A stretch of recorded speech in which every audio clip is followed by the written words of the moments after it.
Bonjour à toutes et à tous et bienvenue à ce nouveau webinaire Parlons foncier, le direct, notre rendez-vous mensuel. Je m'appelle Claire Horry, je suis en charge de la communication à la SAFER Occitanie et j'aurai le plaisir d'animer ce webinaire de rentrée consacré aujourd'hui aux enjeux de l'agriculture et du foncier en Occitanie.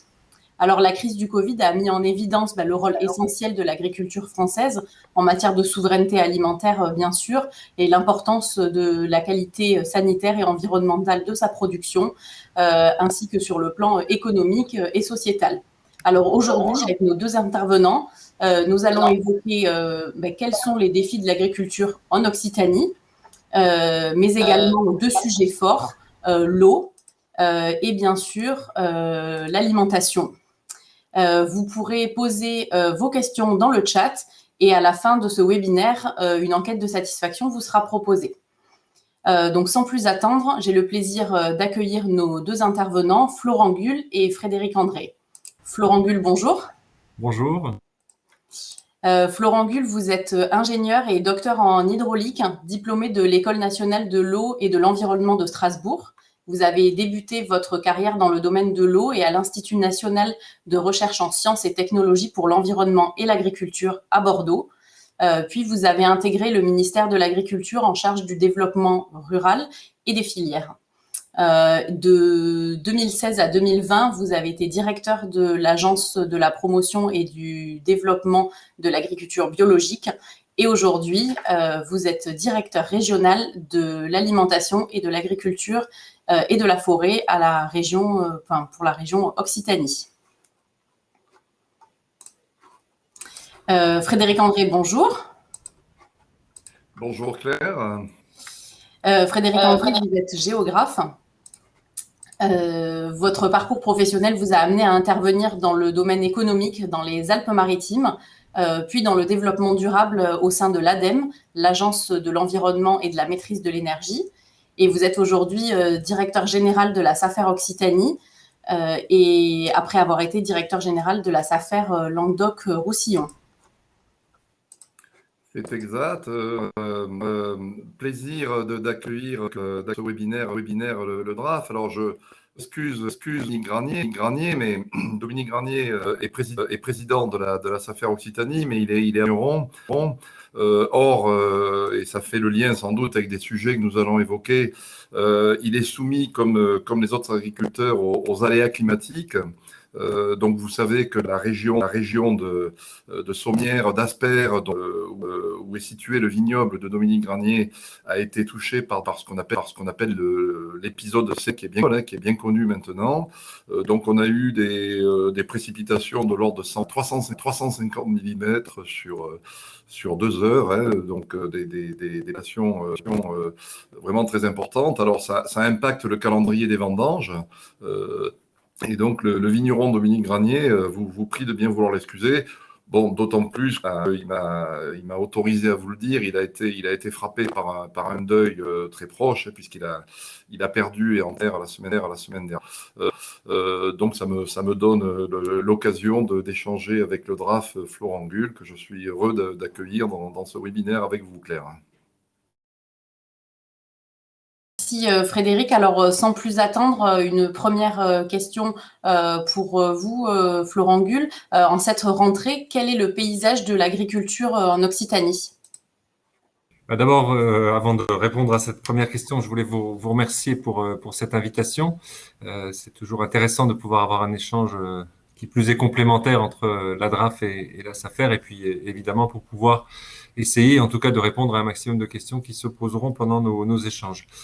Il y a beaucoup de priorités évidemment sur cette rentrée. Moi, je retiens trois axes forts. Je vais commencer d'ailleurs par le premier qui est un peu en lien avec ce que disait Frédéric André, puisqu'il s'agit des situations de crise. On en vit souvent dans le monde agricole, dans le monde également de la forêt. En l'occurrence, cette année, on est particulièrement à la croisée malheureusement de beaucoup de crises. Je pense en particulier à l'épisode de gel qui s'est abattu sur la région au début du mois d'avril dernier, qui a touché bon nombre de parties de la région et je dirais bon nombre de filières également. La viticulture, l'arboriculture et un certain nombre d'autres cultures également.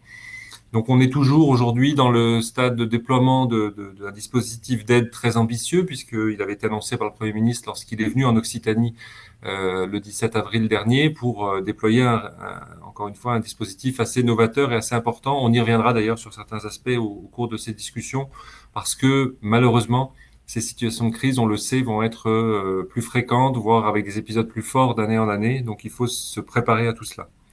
Le deuxième point de la rentrée qui est important, c'est vraiment la rentrée scolaire au sens premier du terme, puisque, comme vous le savez, la DRAF, on a le rôle d'autorité académique sur l'enseignement agricole, sur deux secteurs importants d'ailleurs, à la fois l'enseignement, je dirais, des formations initiales pour les jeunes, les étudiants, mais également la formation continue et l'apprentissage. Dans les deux cas, la bonne nouvelle de cette rentrée est un engouement assez fort pour l'enseignement agricole en Occitanie, à la fois d'ailleurs dans le public et dans le privé. Pour fixer les choses, l'enseignement public agricole en Occitanie, c'est 22 établissements locaux d'enseignement, donc c'est un nombre important, pratiquement 70 si on compte l'ensemble public et privé. Et donc une croissance très importante des deux côtés pour ces apprenants en formation initiale, mais aussi pour les apprentis. Et on y reviendra aussi, c'est très important évidemment dans la relance économique dans laquelle on est aujourd'hui, de pouvoir compter sur ces requalifications de professionnels vers les métiers de l'agriculture, de l'agroalimentaire et de la forêt. Et enfin, troisième priorité, je l'ai un peu évoqué quand je parlais de relance économique.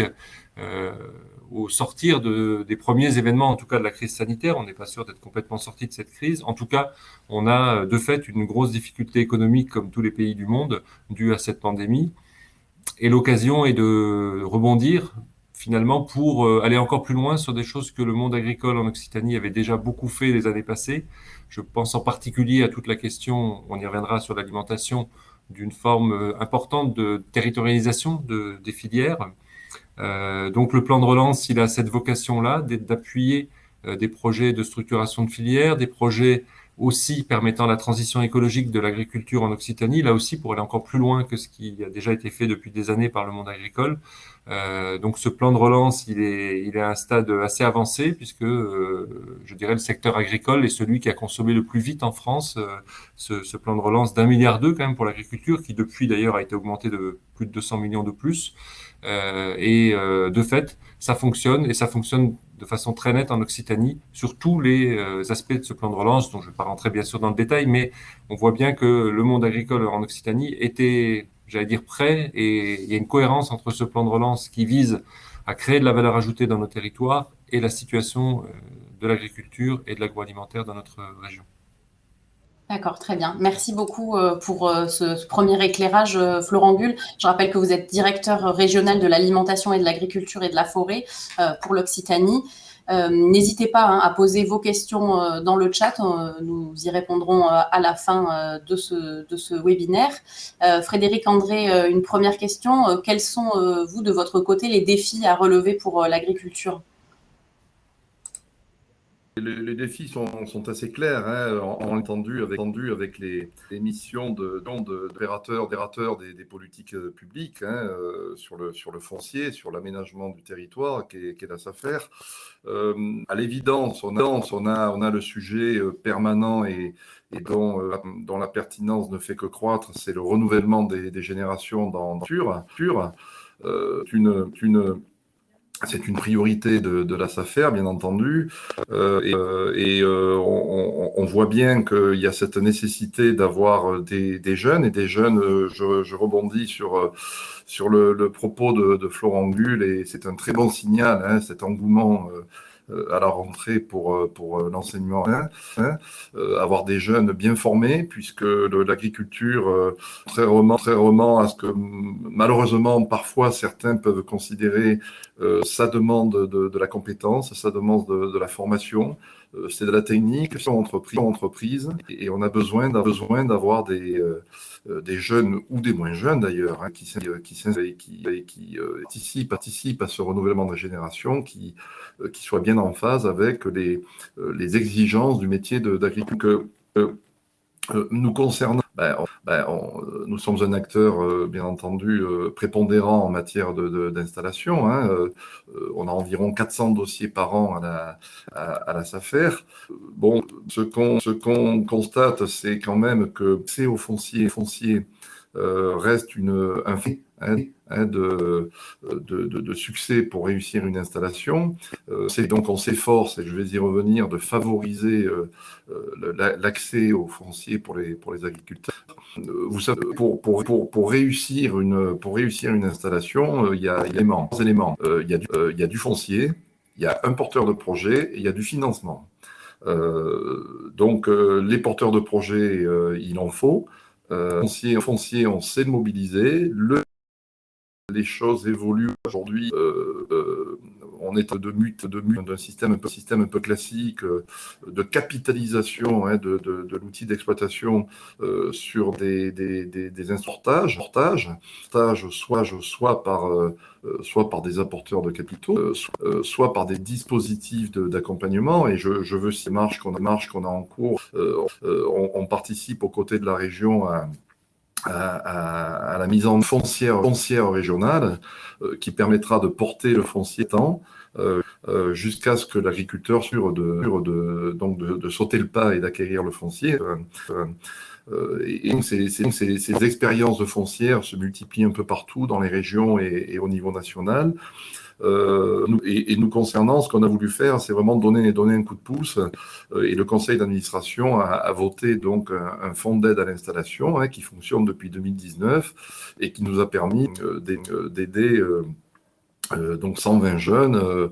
En fait, la SAFER prend en charge les frais notariés à hauteur de 2 000 €. Hein, donc c'est notre contribution à ce sujet. À souligner que là aussi, en écho aux propos de Florent Gull, on a étendu cette année ce fonds d'aide à l'assurance récolte. Hein, donc on a en quelque sorte un petit peu préfiguré ou devancé les propos du président de la République récemment à Terre de Gym, hein, sur ce sujet-là.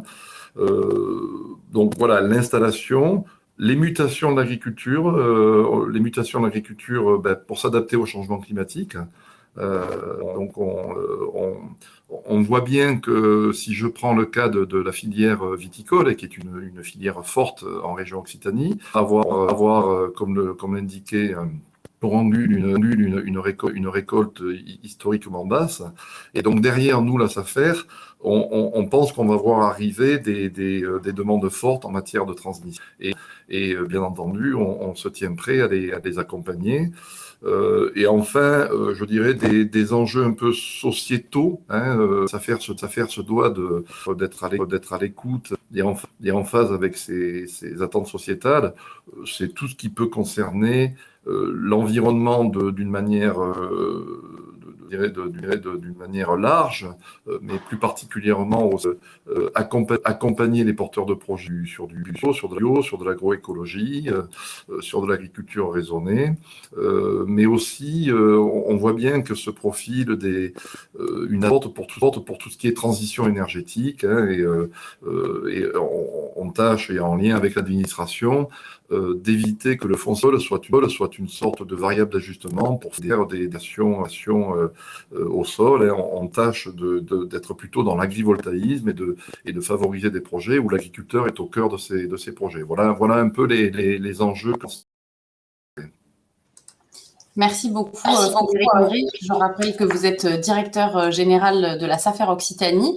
N'hésitez pas, hein, à poser vos questions. On y répondra à la fin de ces interventions. Alors, Florent Gull, une nouvelle question, un défi qui est lui aussi d'actualité, c'est l'eau, bien sûr. Vous avez lancé, le ministère a lancé du coup en mai 2021 le Varenne agricole de l'eau et de l'adaptation au changement climatique. Est-ce que vous pouvez nous en parler, s'il vous plaît? Oui, c'est vrai que c'est un moment important voulu par beaucoup d'acteurs, en particulier par les représentants du monde agricole, de vraiment poser les choses, puisque sur l'eau, finalement, Frédéric André l'a abordé en introduction, pour d'ailleurs au passage excuser l'absence du président de la SAFER, en parlant des épisodes de la semaine dernière. On a vraiment l'impression de plus en plus que sur l'eau, on a une situation où finalement le dérèglement climatique entraîne des précipitations élevées et importantes et inexploitables et même catastrophiques à certains moments, et puis des longues périodes de sécheresse. Donc cette gestion de l'eau, elle est de plus en plus compliquée pour le monde agricole, mais pour les autres usagers aussi d'ailleurs, puisque finalement, la plupart des usages, que ce soit pour les particuliers, pour l'industrie ou pour l'agriculture, ont à peu près lieu en même temps. Donc on a vraiment un problème fondamental sur la question de l'eau, on le sait. Donc ce Varenne de l'eau et de l'adaptation au changement climatique a une première composante forte, c'est il est là pour être rapide et décisionnel. Donc les travaux effectivement ont été lancés fin mai, mais ont réellement débuté au courant de l'été et à la rentrée, là, en début septembre. Pour les deuxième et troisième volets, je vais y revenir. Et encore une fois, l'ensemble des résultats est attendu dans les semaines qui viennent. Ce n'est pas une réflexion au long cours. On a déjà fait beaucoup de travaux de réflexion, y compris le monde de la recherche. Et c'est d'ailleurs la deuxième composante forte, c'est que les travaux qui vont être issus de ce Varenne seront bâtis sur des connaissances scientifiques solides, parce que il faut qu'on parle de choses qu'on partage, et ce qu'on peut partager, c'est la connaissance scientifique qui est malheureusement, j'allais dire aujourd'hui, de plus en plus claire sur les questions d'eau. Donc il faut qu'on l'utilise au maximum pour trouver les opportunités. Donc rapidement, 3 chantiers. Le premier qui a déjà abouti, c'est sur la question de l'assurance. Donc comment faire par rapport à des événements climatiques, comme je le disais à plusieurs reprises déjà, de plus en plus forts et de plus en plus fréquents, sur en tout cas un horizon de temps assez, quel que soit celui qu'on prend. Donc c'est à la fois mobiliser mieux l'assurance privée, faire en sorte que davantage d'agriculteurs puissent s'assurer, puissent avoir accès, pardon, à l'assurance privée. Et deuxièmement, un rôle de solidarité nationale, évoqué d'ailleurs par le Premier ministre Jean Castex le 17 avril dernier, lorsqu'il était dans l'Hérault, en disant il faudra trouver la bonne mesure, mais il faut évidemment que l'État et je dirais l'ensemble de la France, donc de l'ensemble des citoyens français, soient aussi au rendez-vous de l'appui aux agriculteurs quand ils sont victimes de ces incidents. En général, en plus, quand il y a des difficultés, il n'y a pas que le monde agricole qui est touché. Donc là, il y a eu des propositions qui ont été faites, qui ont effectivement été reprises par le président de la République il y a très peu de temps à Terre de Gym. Donc vous connaissez déjà pour la plupart ces éléments-là. Deuxième chantier, c'est celui de l'évolution du modèle agricole. Là aussi, les agriculteurs ont déjà fait beaucoup depuis plusieurs années, mais malheureusement, le changement climatique s'accélérant, il va falloir encore en faire plus pour aller vers une agriculture qui soit la moins gourmande, je vais dire, en intrants. D'ailleurs, c'est vrai pour les intrants chimiques et c'est vrai pour l'eau. Ces travaux-là, en fait, vont se traduire par des engagements des filières, et notamment dans chaque région en France, la Chambre régionale d'agriculture va être l'acteur de pilotage, mais évidemment très partenarial, pour pouvoir prendre des engagements. Et les filières vont le faire aussi. D'ailleurs, la filière viticole a remis au ministre de l'Agriculture il y a quelques semaines maintenant un rapport sur les engagements pris par cette filière, qui est une des filières les plus compliquées, puisque comme l'arboriculture, les changements se font sur du long terme, on est sur des cultures pérennes. Comment faire effectivement pour par exemple, pouvoir utiliser un certain nombre de végétaux qui sont beaucoup plus résistants aux difficultés hydriques, par exemple. Ces modèles-là seront, l'échéance, c'est de rendre les travaux avant la fin de l'année 2021, donc au courant décembre prochain. Et enfin, troisième chantier, peut-être le plus symbolique de ce travail sur le Varenne de l'eau et du changement climatique, c'est justement l'accès à l'eau. Comment faire pour optimiser les ressources déjà existantes et pour le cas échéant, aller trouver des nouvelles ressources, des nouvelles mobilisations, encore une fois dans un système où globalement la ressource en eau va diminuer. On le sait malheureusement, les scientifiques qui sont intervenus lors du Varenne l'ont redit, on est sur un tendanciel très très dur, mais pour autant, ça n'empêche pas de réfléchir à des solutions intelligentes. Par exemple, la mobilisation des barrages hydroélectriques aujourd'hui qui sont une réserve d'eau parfois utilisable par l'agriculture. Il y a un rapport très intéressant qui vient d'être rendu sur le bassin d'Our-Garonne en ce sens. On peut aussi penser bien sûr à la réutilisation des eaux usées, réutilisation sur laquelle la France est très notoirement en retard sur un certain nombre d'autres pays d'Europe et du monde pour cette utilisation. Donc voilà des premières pistes, et on va en trouver d'autres, pour être très concret, pour dire comment faire pour trouver de l'eau pour les agriculteurs, et pas que pour les agriculteurs d'ailleurs, dans une situation, encore une fois, de baisse très forte des ressources au niveau planétaire. Je vous remercie, Florent Gull. Frédéric André, Florent Gull était en train de parler de mobilisation des ressources. Comment la SAFER peut accompagner les politiques publiques en matière d'eau et comment mobiliser justement cette ressource ? Merci Claire. Mobiliser la recherche, mais je dirais avant tout la préserver. Florent Gull a bien montré que les tensions sur les problématiques de l'eau.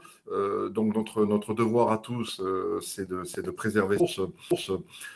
Donc là, ce qu'on a fait classiquement, c'est que nous sommes partenaires de l'action publique au niveau des agences de l'eau, Rhône Méditerranée Corse et Adour-Garonne, qui sont les deux principales agences de l'eau qui œuvrent sur le territoire d'Occitanie.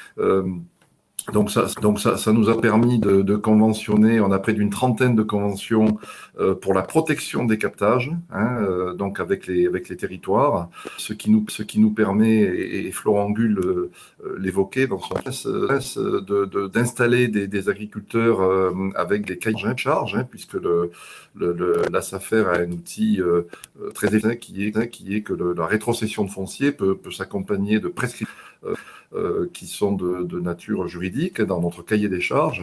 Et donc, on peut installer des agriculteurs avec limitation des intrants. On travaille avec les collectivités pour bien les aider sur ces tics-là. Donc ça, c'est le premier sujet, la préservation de la ressource. Alors oui, effectivement, la mobilisation de la ressource. Là-dessus, la SAFER a la chance, je dirais, d'avoir conservé une activité historique qui est une activité de maîtrise d'œuvre pour le compte des porteurs de. Et donc, ça nous permet de mettre en œuvre des projets de retenue collinaire. Donc je citerai en Lozère une retenue collinaire qui est en phase d'être livrée, une exploitation qui exploite en bio sur un cheptel de 700 brebis.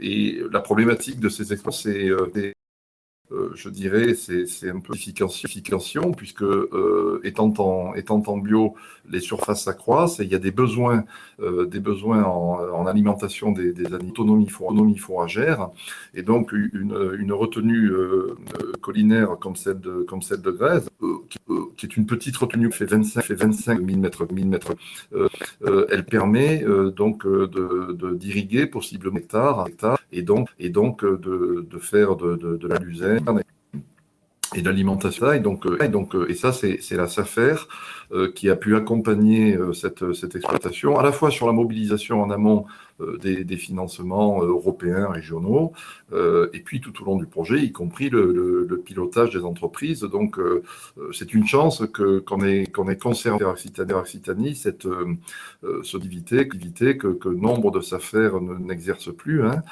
et qui nous permet vraiment d'être un heure de terrain sur ces sujets-là. Alors, après, je voudrais lancer un peu une sorte d'alerte. La SAFER est amenée à la demande des pouvoirs publics, des collectivités, des syndicats à foncier. Donc nous avons un stock de foncier assez important qui initialement mettre en œuvre des retenues. Donc j'étais en début de semaine dans les Hautes-Pyrénées, donc je pense à la Géline, à l'Ouette 1, l'Ouette 2. Aujourd'hui, qu'est-ce qu'on constate? La SAFER a su stocker et porter ce foncier, mais on est en panne de je dirais, de porteurs de fourrage. Et donc aujourd'hui, on est parfois dans le paradoxe que la SAFER portait indéfiniment foncier. Et on est dans le paradoxe à le rétrocéder à nouveau, donc à déstocker, sans que les projets d'intérêt général qui justifiaient le stockage aient pu être mis en œuvre. Alors, dans l'Aveyron, on a ça dans la Haute-Garonne. Il faut savoir qu'il y a aussi notre région puisque c'est la partie méditerranéenne qui est réputée la plus aride, si je peux utiliser ce terme, qui, par les travaux du baron de Languedoc, bénéficie de nombreux territoires d'irrigation, alors que la partie réputée plus humide, dans l'ouest de la région, se retrouve aujourd'hui face à un déficit qui a été 200 millions de mètres cubes d'eau à horizon 20 ou 30 ans pour le bassin de la Dour-Garonne. Et ce qu'il faut dire, c'est que, parce qu'on oppose souvent agriculture, environnement, donc on sait très bien que c'est difficile de mettre en œuvre ces projets, sauf que là, aujourd'hui, ces projets, ils visent clairement je dirais, à l'alimentation et à l'eau potable. Donc, il faut absolument qu'on puisse œuvre ces projets-là. Alors bon, on se heurte bien entendu toujours à des problématiques de protection de la cité qui sont importantes. On a les moules perlières dans les torrents pyrénéens, mais on a des solutions pour prendre en compte cette biodiversité. Ce qu'il faut, c'est que tous les soient sur un territoire pour échanger, discuter, comment on peut mettre en œuvre ces projets, parce qu'encore une fois, on va se retrouver dans des problématiques de mobilisation de la ressource. Merci beaucoup Frédéric André. Alors on va arriver dans le dernier quart d'heure de notre webinaire et il nous reste un thème aussi, un autre défi majeur à traiter, c'est celui de l'alimentation. J'ai bien vu que vous aviez, il y a quelques questions, on y répondra juste après ce dernier thème. Florent Gull, du coup, donc sur ce défi de l'alimentation, pour vous, quels sont les enjeux ? Les enjeux sont multiples, mais je dirais il faut retenir en tout cas deux éléments clés. D'abord, le premier, c'est que cette question alimentaire, elle passionne nos concitoyens, nos voisins, nos consommateurs et qu'on est nous-mêmes d'ailleurs les uns et les autres. Ça, c'est un point très positif, même si parfois le débat qui en sort est pas toujours facile à argumenter, à discuter, parce qu'on a des consommateurs qui découvrent un certain nombre de choses, voire qui connaissent mal l'agriculture. Mais en tout cas, moi, je considère que c'est une bonne nouvelle qu'on se réintéresse depuis 5 à 10 ans de façon très forte, et sans doute un peu plus en Occitanie qu'ailleurs, à ce qu'il y a dans notre assiette. Donc ça, c'est vraiment un point de départ. Ça va d'ailleurs jusqu'au fait de dire qu'est-ce qui est servi à nos enfants dans les cantines scolaires, à nos aînés, pardon, dans les EHPAD, etc., etc. Donc je crois que ça, c'est le premier point clé. Il y a un intérêt fort et donc on peut mieux faire connaître le monde agricole et mieux le faire reconnaître, ce qui veut dire aussi, de façon très concrète, mieux rémunérer les agriculteurs qui peuvent produire justement ces aliments qui vont directement être reconnus par le consommateur, grâce notamment à un certain nombre de labels. Je pense à tous les signes de qualité d'origine qui sont une des forces de l'agriculture d'Occitanie. Ça, c'est le premier point. Le deuxième, qui est pratiquement une conséquence du premier, c'est que les collectivités, les acteurs de terrain, le monde agricole s'engagent tous ensemble pour ce travail collectif autour d'une alimentation qui réponde encore une fois à cette envie de mieux connaître ce qu'on mange et de mieux connaître qui fait le produit qu'on va consommer. On appelle ça de différents mots, peu importe. Nous, on utilise le vocabulaire de projets alimentaires territorialisés ou de territoires. Ce qui est important, c'est de bien comprendre ce que sont ces PAT, ces projets alimentaires territorialisés. C'est vraiment mettre tout le monde autour de la table, si je puis dire, au bon sens du terme, avant ou après manger, ou pendant d'ailleurs, si on veut. En tout cas, mettre tous les acteurs, c'est-à-dire les producteurs, les acteurs notamment des collectivités, les élus, les techniciens, et puis les consommateurs finaux. Donc la restauration collective, certes, mais surtout ne pas se limiter à ça. Ça peut être la distribution, des épiceries locales dans une commune, mais ça peut aussi associer dans certains cas la grande distribution, les acteurs de la grande distribution du territoire dans lequel on est. Et y compris, on peut aussi réfléchir bien sûr sur un projet alimentaire territorial dont une partie des débouchés va à l'export vers les autres régions de France, ou pourquoi pas l'export au-delà de nos frontières françaises. Donc c'est vraiment toutes ces formes-là. Aujourd'hui, les projets alimentaires territoriaux en Occitanie, ils fonctionnent vraiment très très bien. D'ailleurs, j'en prends une illustration. Lorsque le plan de relance dont je parlais tout à l'heure a voulu consacrer le développement de ces PAT avec au niveau national une enveloppe pour les investissements de 77 millions d'euros, 10 millions des 77 millions ont été délégués à l'Occitanie. Alors, malheureusement, ça va sans doute pas être suffisant parce qu'il y a un engouement très très fort. On est en ce moment en train de recevoir les candidatures pour cet appel à projet justement sur les investissements, parce qu'un PAT, c'est aussi des investissements concrets, des légumeries, des plateformes de commercialisation ou d'échange, etc. Et on pense que d'ici fin octobre, à la date limite, on devra avoir une quarantaine de projets déposés on en est à un stade aujourd'hui où pratiquement tout le territoire de l'Occitanie est couvert, si je puis dire, par des projets alimentaires territoriaux, même parfois avec une articulation, c'est-à-dire par exemple un département qui est un PAT et à l'intérieur du département des collectivités qui elles-mêmes ont créé des PAT complémentaires et articulés avec celui départemental. Donc vraiment, on croit beaucoup à ces projets, on va essayer de les soutenir le plus possible. Le développement des projets alimentaires territoriaux va être inscrit dans le contrat de plan État-région, donc c'est une collaboration forte entre l'État et le Conseil régional, et puis comme je l'ai dit, avec toutes les collectivités qui s'impliquent de plus en plus, y compris par exemple, on en a vu récemment signer, notamment la semaine dernière au Salon Les Pyrénéennes, des contrats de réciprocité entre des zones plus urbaines et des zones plus rurales de la région. L'idée, c'est gagnant-gagnant pour les territoires ruraux qui peuvent retrouver beaucoup de valeur ajoutée dans la production alimentaire et des territoires urbains ou des habitants qui connaissent peut-être parfois mal le monde agricole, mais sont très friands des produits de qualité d'Occitanie. Merci beaucoup, Florent Gull, pour toutes ces explications. Alors, du coup, la souveraineté alimentaire, j'ai envie de dire, passe par le foncier agricole. Je ne mets pas de point d'interrogation à la fin. Frédéric André, est-ce que vous pouvez nous en dire un peu plus et est-ce que vous avez des exemples de réalisation?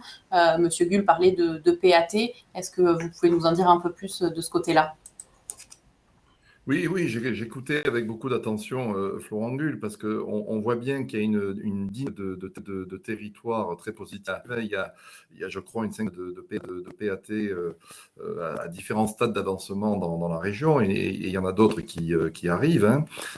Donc, il y a tout cet engouement, cette démarche. Alors, Claire, effectivement, vous l'avez dit. Là aussi, ça passe par une mobilisation du foncier. Donc, à la SAFER, on est très attentif aux besoins de et donc, je pourrais citer quelques exemples qui permettent d'aller un peu le terrain et voir comment ces peuvent se matérialiser. Donc, on a signé récemment une convention avec la communauté de communes de Mirepoix dans l'Ariège, avec la Comcom et la Chambre d'agriculture. Donc là, en fait, il s'agit de mobiliser une trentaine d'hectares sur l'agrosite sur lequel on était pour signer cette convention avec Dominique Granier. Et là, on a un projet intégré qui permet de lier à la fois l'installation d'agriculture, une pépinière, donc aussi par l'insertion sociale, hein, parce que ce sont vraiment des projets. On est dans du transversal, du projet avec un peu toutes les dimensions de la société. Sauf que, et j'y reviendrai, ces projets alimentaires territoriaux demandent bien entendu du temps. Donc pour les concevoir, pour définir les orientations, pour arrêter des filières, l'aval. Et donc, en fait, ce que la SAFER propose à ces territoires, c'est du temps, justement. Et là, encore une fois, en stockant ce foncier, avec un autre outil qu'on a à notre disposition, c'est la capacité, ce qu'on appelle de la gestion temporaire de foncier, pendant 3, 4, 5 ans, hein, puisque bon, il ne s'agit pas bien entendu de laisser ce friche. Et donc c'est ce qu'on fait, avec ce territoire. De la même façon avec le territoire d'Uzès dans le Gard. Là, ce qui a été ciblé, c'est qu'il y a environ friche. Et dans le même temps, on a besoin de mobiliser le foncier et l'agriculture pour l'augmentation. Bien entendu, une cible prioritaire. Donc là, le conventionnement vise à la fois on appelle une animation foncière, c'est-à-dire aller voir les propriétaires de ce fonds pour mobiliser ce foncier, le négocier, maîtriser. Donc on a déjà maîtrisé plus de 5 hectares au profit de la communauté de communes d'Uzès, qui va permettre d'installer des maraîchers dans le cadre de projets. Et je citerai aussi, puisque Florent Gull évoquait les légumeries, hein, qui sont un élément important je dirais de logistique dans les projets d'alimentation. Avec la communauté de communes des pays de l'Adour, du Val d'Adour, dans les Hautes-Pyrénées. Là aussi, on va mobiliser du foncier. On a conventionné avec ce territoire pour mobiliser foncier associé à une légumerie. La collectivité a fait lâcher un supermarché. J'y vois un beau symbole, qui va être transformé en légumerie avec 5 hectares attenant à cette légumerie pour là aussi faire l'installation. Donc oui, la SAFER très attentive et vraiment à l'écoute des territoires. D'ailleurs, on a produit un petit document qu'on va adresser à tous les lits, donc aux intercommunalités de la région, pour leur indiquer que la SAFER est à leur écoute et peut les accompagner sur ces projets.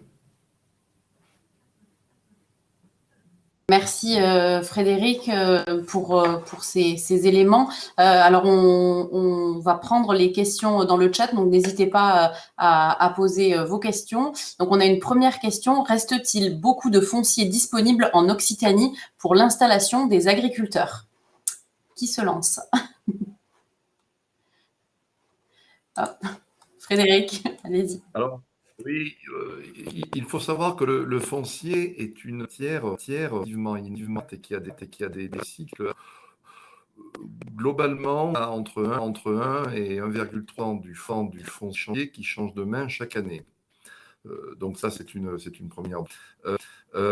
Par ailleurs, j'évoquais la question des... on a... Alors, plus particulièrement, mais pas seulement, dans la partie méditerranéenne de l'Occitanie, capital de friche extrêmement important. Ça atteint 20 000 hectares dans le département des Pyrénées-Orientales.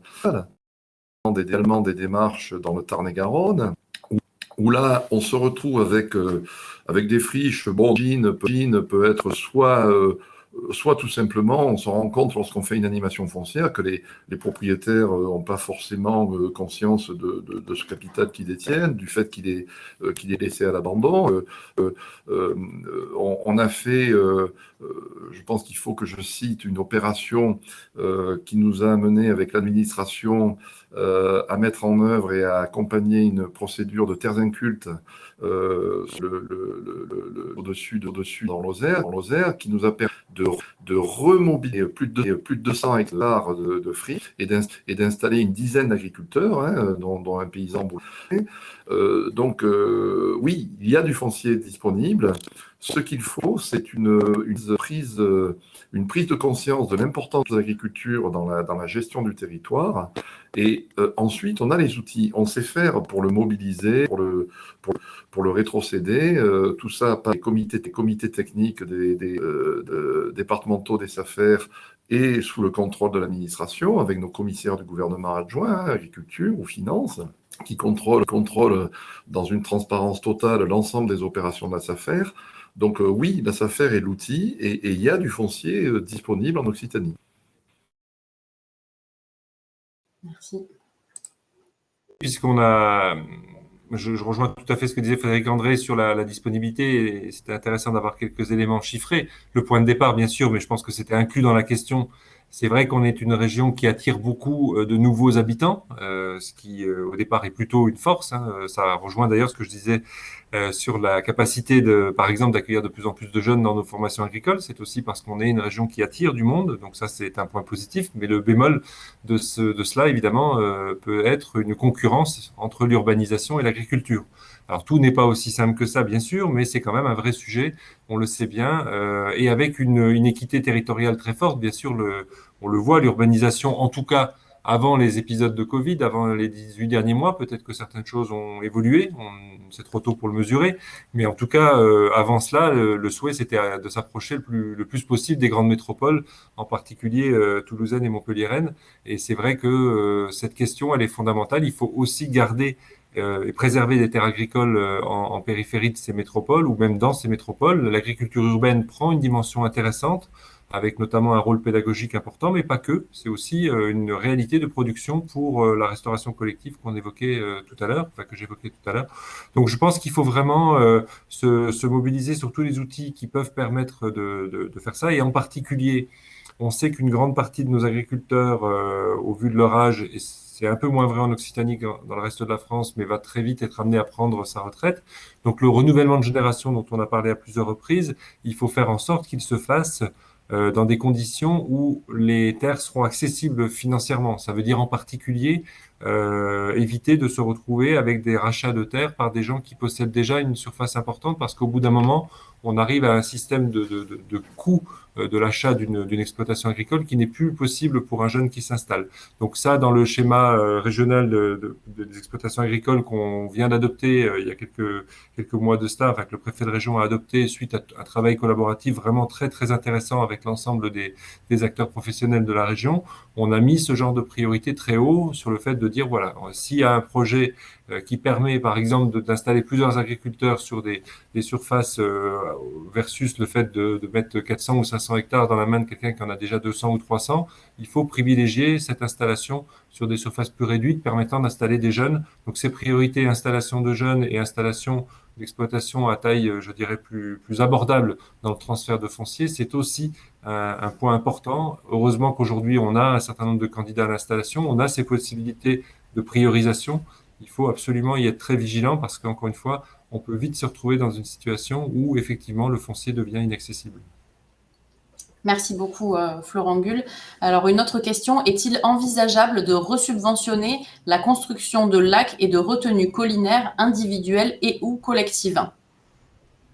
Alors, moi, je veux bien commencer à répondre dans ce que j'exposais tout à l'heure sur le dernier chantier du Varenne de l'eau et du changement climatique. Cette question, elle est évidemment au cœur des débats. Le premier point qui a été d'ailleurs même proposé par le monde agricole tout de suite est de dire on veut évidemment discuter de ça, on souhaite réfléchir et qu'il n'y ait pas de tabou sur la construction, le cas échéant, de nouvelles ressources, mais ça se fera en concertation avec tous les usagers de l'eau. Et encore une fois, il ne s'agit pas de promouvoir aujourd'hui un modèle de nouveau stockage uniquement dédié à l'agriculture.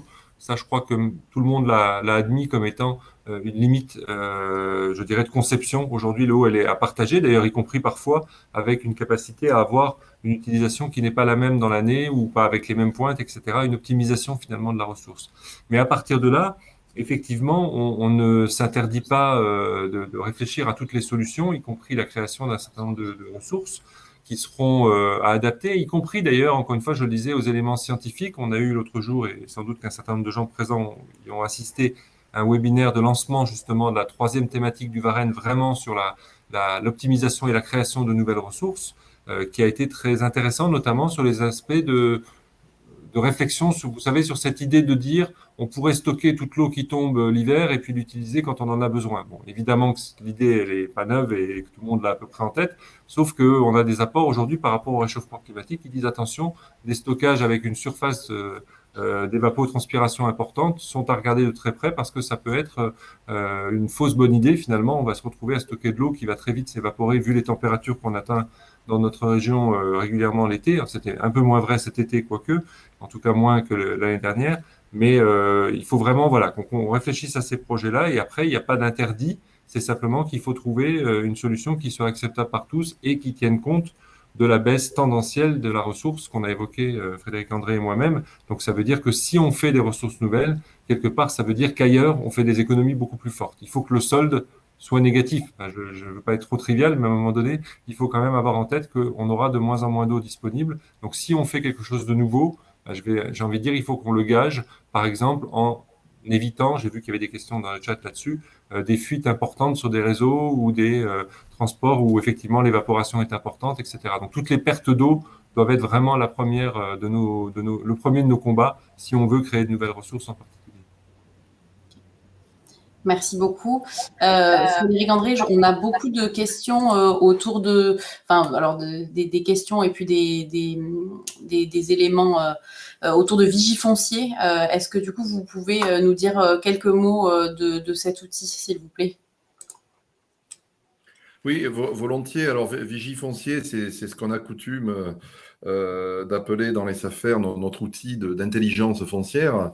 En fait, la SAFER, par la loi, est notifiée par les notaires de tous les projets de vente sur son espace, bien entendu, espace naturel et agricole.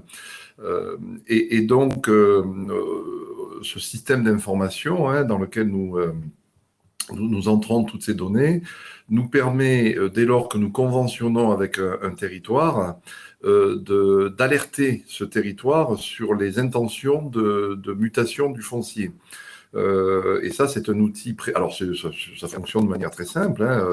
Les DIA, c'est-à-dire les déclarations d'intention d'aligner, dont nous en recevons 45 en Occitanie, sont rentrés et le lendemain matin, ça tourne la nuit, et le lendemain matin, la commune, la Comcom, le territoire reçoit sur sa boîte de messagerie électronique l'alerte qui lui permet d'aller consulter sur un S cartographique ce projet de vente. Donc c'est quelque chose qui est très apprécié. Aujourd'hui, par ce conventionnement, on couvre près de 40 des communes en Occitanie, et ça continue d'évoluer parce que ça répond vraiment à un besoin croissant des territoires de gérer leur foncier. Beaucoup. Je vois qu'on n'a plus de questions. Frédéric, un mot pour conclure avant de laisser la parole à Monsieur Gull. Alors, je ne sais pas si c'est une conclusion, mais renouveler le plaisir que j'ai eu à s'adopter à Dominique Granier, malheureusement par les intempéries et les vendanges, de participer à ce webinaire. Donc, plaisir d'avoir des enjeux qui sont des enjeux forts de l'aménagement du territoire, finalement, et de l'agriculture, avec le DRAF Florent Gull. L'occasion aussi de signer le rôle important que joue l'administration dans la transparence et le fonctionnement. Je l'ai évoqué tout à l'heure, et la collaboration avec l'administration et notamment la DRAF et les DDT dans nos comités techniques, elle est importante, et je voulais le souligner et remercier à nouveau Florent de s'être prêté au jeu de ce webinaire de la SAFER Occitanie. Merci Frédéric. Florent Gull, je vous laisse le mot de la fin. Alors d'abord, je m'associe au remerciement de Frédéric André, au sens où j'ai pris plaisir à cet échange, et j'espère que ça va aussi créer, au-delà des quelques minutes qu'on a eues ensemble, d'autres questions qu'on a vu apparaître sur le chat et qui peuvent être prolongées par d'autres échanges, évidemment, avec les uns et les autres. Le travail, effectivement, se passe de façon très positive entre SAFER et l'administration, et tant mieux. Vu les enjeux qu'on a décrits, la moindre des choses, c'est qu'on soit le plus efficace possible entre nous, et je crois que sur ce sujet, je ne vois pas de difficulté, au contraire, des collaborations qui fonctionnent très bien entre nous. En mot de conclusion, un point important qu'on n'a pas abordé dans ce débat parce qu'il a fallu choisir un certain nombre de points qui étaient peut-être plus d'actualité, qui est la future politique agricole commune qui va être mise en place à partir du 1er janvier 2023. Je crois que ce qu'il faut surtout retenir, parce que c'est vrai qu'une PAC, c'est beaucoup d'outils, c'est beaucoup de complexité peut-être aussi pour rentrer dans toutes les mesures. Je crois qu'il faut parfois aussi reprendre, entre guillemets, un peu de hauteur sur les enjeux. Et là, l'enjeu, il a été très clairement dit par le ministre Julien Denormandie fin mai quand il a rendu ses arbitrages. L'objectif, c'est d'accompagner les agriculteurs et tous les agriculteurs vers les transitions dont on a beaucoup parlé au cours de ce webinaire. Et pour ça, la condition sine qua non, c'est d'assurer, de garantir un maintien d'un revenu. Et donc, il y a eu d'abord beaucoup de combats européens pour que l'enveloppe française puisse être à la hauteur de cet enjeu-là, évidemment, puisqu'il faut d'abord... la PAC post-2023 sera en baisse, mais en légère baisse par rapport à ce qu'on craignait à un moment donné, qui était beaucoup plus importante. Mais surtout, à l'intérieur des choix qui ont été faits, on a, tout en développant des choses nouvelles, je pense notamment au développement de tout le volet protéines, qui est un point dont on sait l'importance, en particulier dans notre région, mais qui permettra globalement un maintien du revenu des agriculteurs. En particulier, on sait que le combat a été mené efficacement depuis plusieurs mois par nos agriculteurs de zones de montagne pour que toute la partie élevage puisse garder la tête haute et puisse continuer d'ailleurs à développer les installations, puisqu'on l'a vu dans les dernières années que les chiffres étaient très intéressants sur les zones de montagne, notamment pour la partie élevage. Donc une PAC qui, encore une fois, se veut stabilisatrice pour les agriculteurs de façon à ce qu'ils puissent aller prendre ces investissements, ce développement vers la transition agroécologique dont on a beaucoup parlé aujourd'hui, et vers le développement de valeur dans nos territoires. Florent Gull, merci beaucoup. Frédéric André, merci également de votre participation. Merci à tous de nous suivre. Vous retrouverez le replay de ce webinaire dès demain sur notre chaîne YouTube. Alors restez en ligne parce que dans une démarche d'amélioration continue, je vais vous demander juste 1 minute pour répondre à notre questionnaire. Et moi, je vous donne rendez-vous pour notre prochain webinaire le jeudi 21 octobre. Alors sur un thème qu'on a rapidement abordé tout à l'heure, mais qui mérite toute son importance, la reconquête des friches. Donc un levier de développement pour les territoires, et j'aurai le plaisir d'accueillir Vincent Labarthe, vice-président de la région en charge de l'agriculture et de l'enseignement agricole, et Dominique Granier, président de la SAFER Occitanie. Je vous souhaite à tous une excellente journée et merci encore de nous avoir suivis.